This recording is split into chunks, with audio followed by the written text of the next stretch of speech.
morning.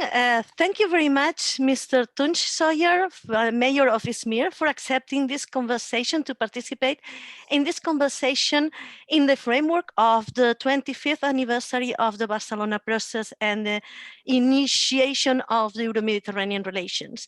It is a real pleasure to talk to you and to talk to you precisely about one topic which is really, I think, something that is not so fashionable these days, but is of utmost importance, which is cosmopolitanism and Mediterranean cosmopolitanism and Mediterranean identity. Let me start with a reflection. I was thinking, to what extent, Mr. Mayor, this idea of Mediterranean identity is epitomized by Izmir? I mean, is it its geography? Is it its history? What is the special characteristics that make Izmir so much as the mirror or as the example, the prototype of Mediterraneanity? And in coupling with that idea, do you think that we are losing this sense of Mediterranean identity? Do you think that in some way we are abandoning this idea of the Mediterranean, even the idea of cosmopolitanism? And I would like to discuss about this idea of cosmopolitanism later on. But please tell us, I mean, why Izmir is still like a last place where Mediterranean identity and spirit still lives? First of all, I would like to thank you all for giving me this opportunity. It's a big pleasure to meet you and find a possibility to share my opinions, my ideas with you. I believe Mediterranean is a blue continent. Unlike other continents, it's made of water. Unlike other seas, it does not divide people, but it connects them. The Mediterranean forms a strong bond between people and culture. The life around this blue continent offers very powerful common opportunities along with common challenges. We share the sea, the culture, and history. It offers the same flora, the same climate, and the same natural conditions. In the 500 years long history of Izmir, trade and interactions through the Mediterranean have always played a central role. In this sense, the words of Ibn Khaldun saying that the geography is destiny also describes Izmir's case. Yet the Mediterranean and Izmir as a part of it goes far beyond that. They have pioneered several milestones of human civilization of today and improved peace and prosperity on earth. Democracy, the culture of living together, are nurtured by the people of Mediterranean as one of the leading innovations of humanity. Izmir is a very Mediterranean city, more precisely, a Mediterranean port city. The port is the main element which gave Izmir its identity. Mediterranean Sea has always been a medium of communication, and Izmir has been a hub in dense networks of maritime connections. Through these connections, people, goods, ideas, and thoughts flowed to the city. The port allowed cultural exchange where people from different parts of the Mediterranean and Asia met, mixed, and influenced each other. The water resources and fertile lands of the province allowed a fast population growth. In the first decades of the 17th century, Izmir began to grow from a minor into a large port town. With its well-protected Gulf, Izmir was closer to the Italian ports than the city of Istanbul. Venetian, Dutch, English, and French merchants settled in Izmir. Foreign trading factories and consulates were opened. In spite of official religious divisions, Dutchmen, Englishmen, Frenchmen, Venetians, and Ottomans socialized with each other. Calvinists, Catholics, Sephardic Jews, Muslim Turks, Orthodox Greeks, and Armenians worshipped almost shoulder to shoulder. Commercial relations developed thanks to the port and led to cultural ties. In the course of the 18th century, Izmir became the leading Mediterranean port. The external commercial network of trade included the Italian ports of Livorno, Genoa, Messina, Ancona, Trieste, and Venice, as well as major ports of Western Europe, such as London, Marseille, Amsterdam, and Barcelona. Izmir was also connected to Russia, Austria, Scandinavia, and North America. The town's cultural, religious, and linguistic diversity, its openness, and growing international trade constituted an open society. The city did not only connect Mediterranean ports, but it also acted as a strong bridge between the Orient and the Western world.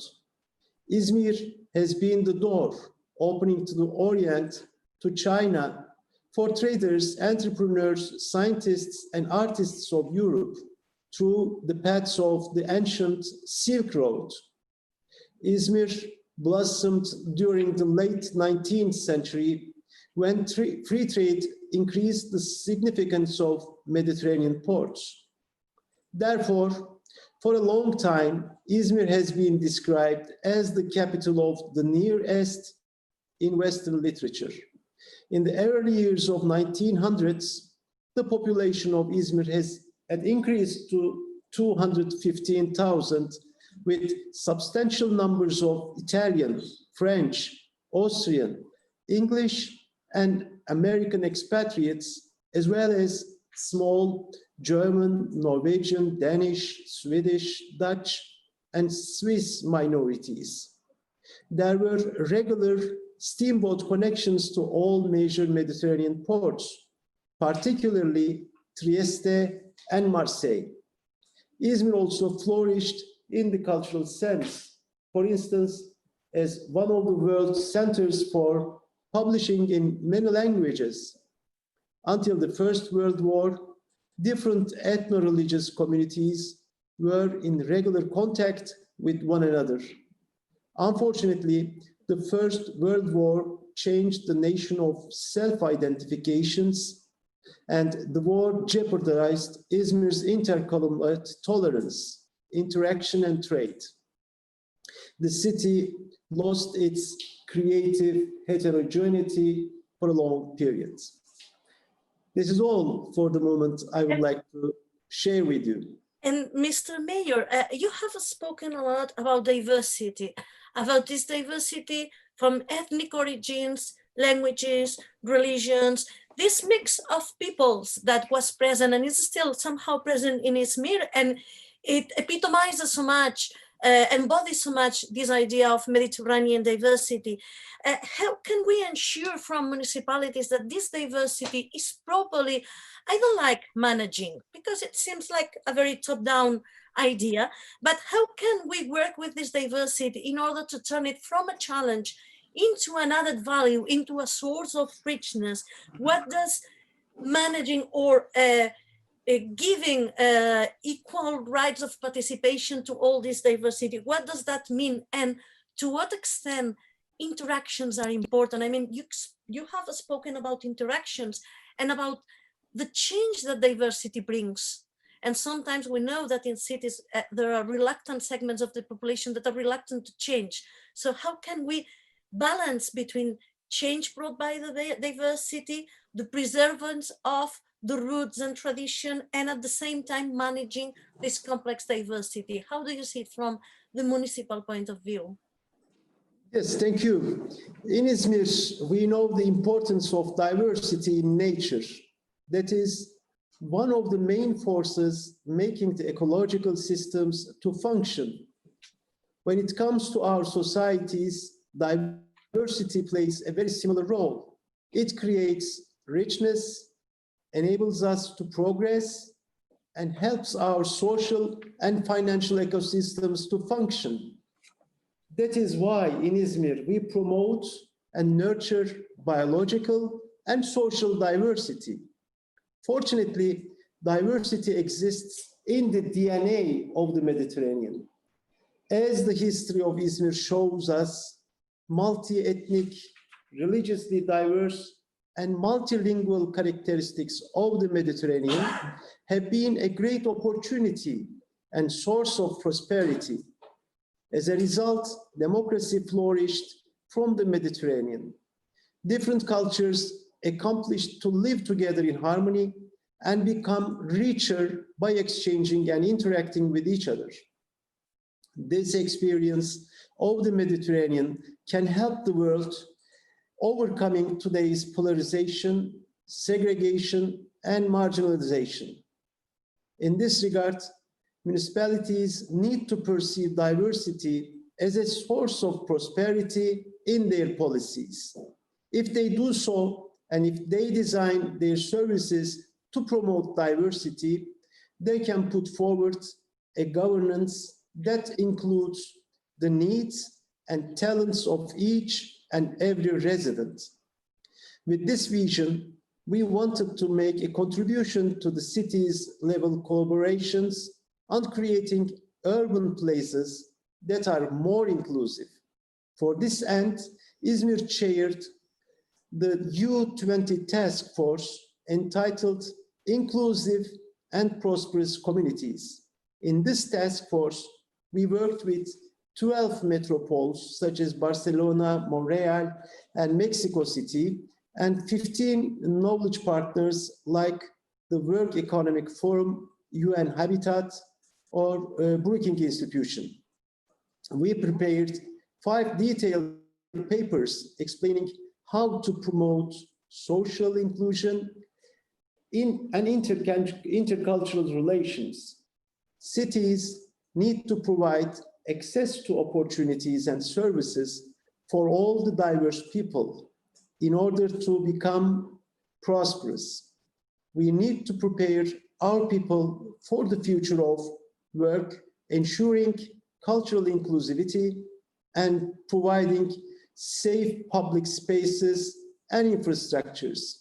In these 5 papers, we examined best practices and proposed future urban policies to the leaders of the largest 20 economy in the world. And Mr. Mayor, I cannot avoid asking you about your opinion on what is the role of cities in the current context of certain revival of clash and this otherness seen as Islam being the other from certain European political leaderships, political parties, but also segment of the European public opinion seems to have this idea that Islam is the other, okay, and sees it as a threat, as a menace or something threatening their lifestyle.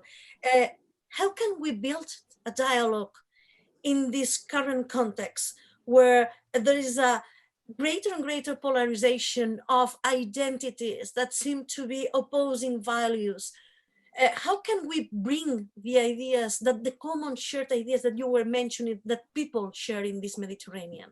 Yes, during certain periods, authoritarian societies and authoritarian governments may become stronger throughout the world.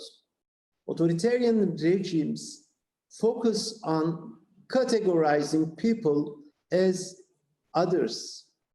They consolidate power by emphasizing differences and by defining people as us and them. Their strategy is to point at the so-called flaws and alleged mistakes of others. We shouldn't fall into this trap. With mass urbanization and population mobility, promoting diversity and celebrating our common values have become one of our most important duties. Each and every one of our citizens have the right to feel belonging to the place they live. New urban policies are required for our increasingly cosmopolitan cities. We dedicate a very high importance to this issue, and we recently established the Urban Justice and Equality Department in Izmir municipality. I also want to mention a special event in alignment with our vision of social inclusion and cohesion. We will host the Mayor's Summit on Living Together next year in Izmir. International gatherings are the best environments for global ideas and best practices to spread and to be shared.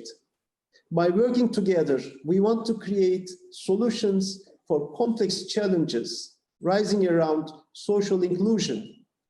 I believe the experience and culture of the Mediterranean will be key to solving the problems we face today. In the Mediterranean, there are many more reasons for us to become together instead of separating from each other without eliminating our diversity. Our most important source for inspiration is the strong Mediterranean culture that has been formed over centuries and that continues to promote living together in harmony with all the differences we have. We need to highlight the reasons that unite us. Culture can help us move away from the polarizing discourse of politics. It can enable us to be much more inclusive, since it is shaped by the collective life itself. In 2021, we will also host the UCLG Culture Summit, which can be a very good platform to showcase the roadmap and possibilities regarding turning culture into a catalyst for increasing social inclusion and cohesiveness in our cities. And when we deal with this idea of democracy responding to majorities and minorities and giving opportunities and capacity to participate at the local level to all groups, all segments of the population, but I am interested in this idea of democracy from the municipal point of view as a work on proximity, on local development, on sustainability, cities in a way that embody a new form of politics, okay? A political idea very close to the citizenship. I know, Mayor, that you have been very loud and very clear in this idea of local development, of proximity, of at the same time, and this is not, and I would like you to build, if you can, on that. This is not contradicting this idea of cosmopolitanism, Mediterraneanity, openness to the other world, to the rest of the world, and to the neighboring regions, but at the same time protecting local development and protecting local democracy. How do you combine these two purposes, Mr. Mayor? A proper system of checks and balances must be able to protect people, particularly the people who are the most vulnerable and who face injustices must be carefully protected. This protection must also be available for those who have no voting right, like children or other species, forming our web of life. I mean the animals, the trees. In my electoral campaign, I promised not only to be the mayor of humans, but all species and natural ecosystems of the city, including the flamingos, of which nearly 10% of the world populations in my city, Izmir. With this expression, I wanted to imply democracy for all that doesn't have the right to vote. I keep this promise. The question is not about being the majority or the minority. Democracy is about living together in harmony. It is about the rules of law, check and balance, and culture of our mostly needed coexistence.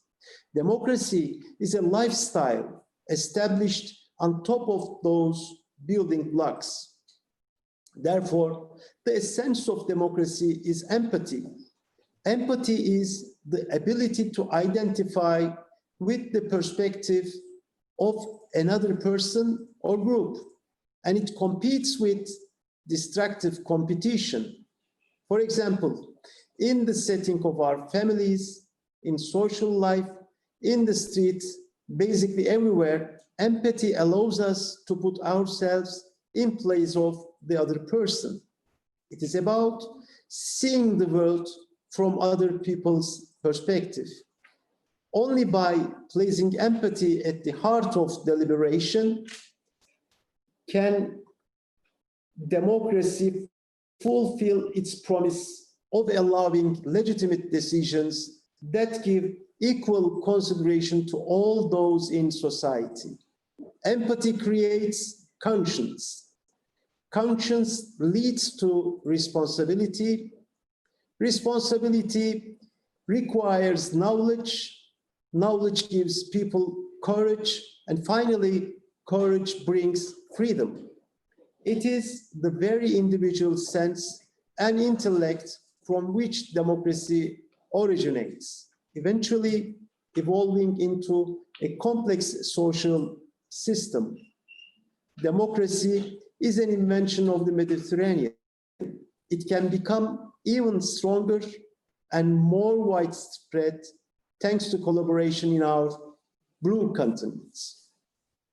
And let me go back to this idea that what cities can do when conflict arises. For example, we have seen with the recent earthquake how Izmir is very close to Greece, and how Greece and Turkey have had not friendly relations in periods, and eventually this might be a case in which many municipalities find themselves in a situation where interstate relations are not very good. How can cities, in a way, overcome these conflicts?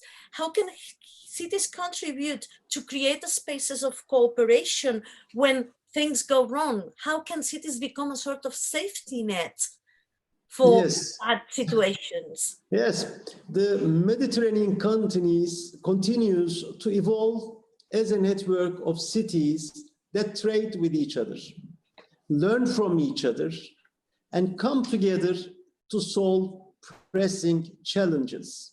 Cities are networks of firms, institutions, and individuals that work together to solve problems across sectors, disciplines, borders. In this respect, Greek and Turkish cities relations plays very crucial roles.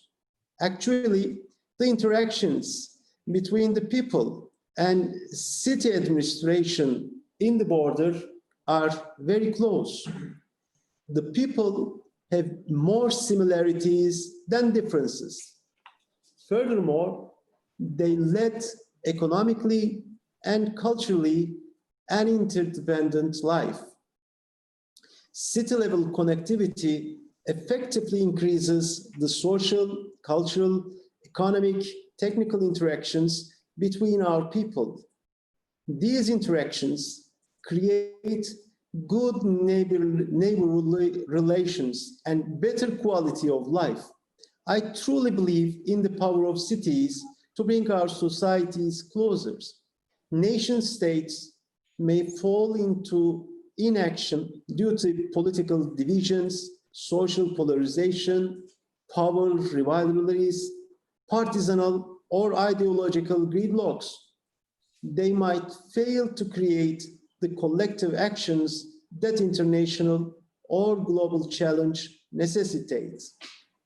Today's global interactions are defined through mediation of places where cultural and economic qualities are hardwired for connectivity. Cities attract a greater share of young people, workers in industries with international linkages. Their businesses, universities, cultural institutions, and medical centers are also increasingly international. Globalization not only creates a hyper-connected world, it also opens up new means for expressing local identity and new possibilities for local development strategies. Global economy is increasingly becoming an urban economy. Number of urban hubs dominating the global economic system increases. Do not forget, countries may become enemies to each other, but cities may only become sisters.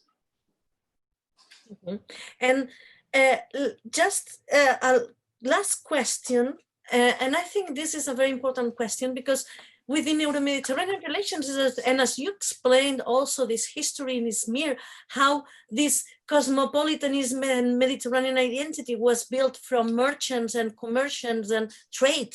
Many experts, and I include myself in them, think that Euro-Mediterranean relations have given a lot of priority to economic issues, which is necessary, which is obviously very good, but sometimes has not taken or not given the proper value to cultural dynamics, or even when culture is addressed, is dispossessed from its human value. So how can we revitalize people-to-people interactions? How can we extend the way of cooperation among people and among cultural actors?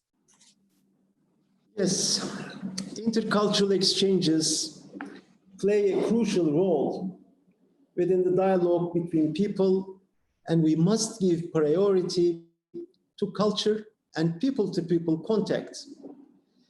For an enhanced peace, stability, and prosperity in the Mediterranean, we need to strengthen the harmony in this blue continent. For this end, we must sufficiently inform citizens. We must build a strong, deep, and sustained dialogue between the people of our cities. This would help to bridge the information gap, achieve better mutual knowledge, and bring citizens and different cultures and economic systems closer together. Only in this way we can create a stronger awareness of the opportunities as well as the challenges that we are facing in the Mediterranean. Prejudgments show us and become larger, especially when people are distant and don't know each other. As a result of prejudgments, ties and relations become weaker. We have to remember that if we achieve to build close cultural relationships, economic links become stronger as well. When we create the right environment for cultural exchanges, the people of our cities come closer to each other. When we look at the history of Izmir, we come up with great insights about how connectivity and interactions made Izmir a prosperous and culturally diverse city. With this vision, on September 2021, we are going to host the Culture Summit of United Cities and Local Governments, UCLG. In the Culture Summit, we will work together to connect culture and sustainable development. We will exchange on fostering cultural policies in heritage, creativity, diversity, and knowledge, which are key for local sustainable development. We will promote culture as the fourth pillar of development and a core component of city-level global and Mediterranean solidarity. I can say that in Izmir, we will meet, share, dialogue, and create together the future we want. I believe that the right to participate fully and freely in cultural exchanges is vital to our cities and communities. We will invest together in cultural policies at the summit. We will provide our societies with the tools for dialogue, coexistence, and freedom. In Izmir, we have been working hard to promote Mediterranean cultures. We aim to strengthen the connection between Izmir's citizens and the citizens of all the Mediterranean cities. I believe that one of the most effective ways to bring our cities, societies, and people closer to each other is to teach them the Mediterranean languages and culture. For that reason, we have a valuable formal structure called Izmir Mediterranean Academy, which focuses on culture in Mediterranean. Recently, we took another step forward and established the Izmir Mediterranean Languages Center, where our citizens can learn Spanish, Italian, French, Arabic, and Greek with a symbolic fee. This is for sure something essential for this revival or this reinvigoration of this idea of Mediterranean cosmopolitanism. And I really think that Izmir still has this capacity to project far beyond its borders this idea of dialogue, of cosmopolitanism, and a real cosmopolitanism, a cosmopolitanism which is not the property of an elite, but it's something shared by the whole community. I really thank you, Mr. Mayor, Mr. Tunç Soyer, for your time, for your conversation, for your ideas, and for your strong belief in the idea of the Mediterranean as a space for cooperation, for dialogue, and for shared values. Thank you very much, Mayor. Thank you. And hope to Thank meet you so much. Thank you so much for giving me this opportunity. Thank you very much. Thank you very much.